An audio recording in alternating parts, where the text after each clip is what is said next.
To Be Like Jesus, written by Ellen G. White.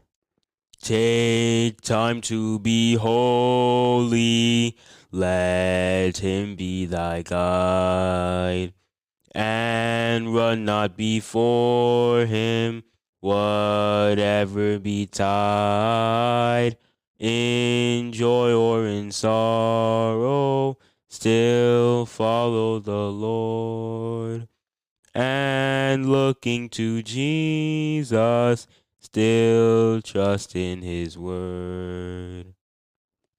Doing the King's Business, June 6th. Character tested by presence of the less fortunate.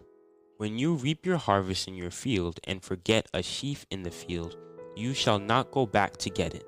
It shall be for the stranger, the fatherless, and the widow, that the Lord your God may bless you in all the work of your hands. Deuteronomy 24, verse 19. I saw that it is in the providence of God that widows and the orphans, the blind, the deaf, the lame, and the persons afflicted in a variety of ways have been placed in close Christian relationship with his church. It is to prove his people and develop their true character. Angels of God are watching to see how we treat these persons who need our sympathy, love, and disinterested benevolence. This is God's test of our character. If we have the true religion of the Bible, we shall feel that a depth of love, kindness, and interest is due to Christ in behalf of his children. And we can do no less than to show our gratitude for his immeasurable love to us while we were sinners, unworthy of his grace, by having a deep interest in unselfish love for fellow believers who are less fortunate than ourselves.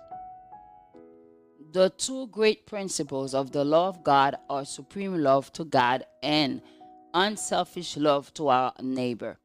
The first four commandments of the last six hang upon or grow out of these two principles. Christ explained to the lawyer who his neighbor was in the illustration of the man who was traveling from Jerusalem to Jericho and who fell among the thieves and was robbed and beaten and left half dead. The priest and the Levite saw this man suffering, but their hearts did not respond to his wants. They avoided him by passing by on the other side. The Samaritan came that way, and when he saw the stranger's need of help, he did not question whether he was a relative or was of his country or creed, but he went to work to help the sufferer because there was a work which needed to be done. He relieved him as best he could, put him on his own beast, and carried him to an inn, and made provision for his wants at his own expense. This Samaritan, said Christ, was neighbor to him who fell among thieves. The Levite and the priest represent a class in the church who manifest an independence to the very ones who need their sympathy and help. This class, notwithstanding their position in the church, are commandment breakers. The Samaritan represent a class who are a true helper with Christ and who are imitating his examples and doing good. Take time to be holy, be calm in thy soul.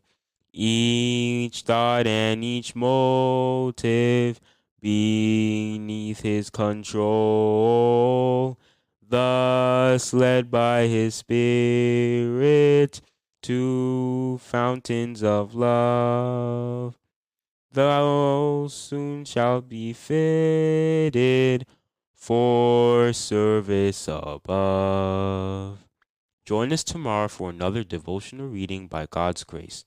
The Lord will send rain at the proper time for his rich treasury in the heaves and will bless all the work you do.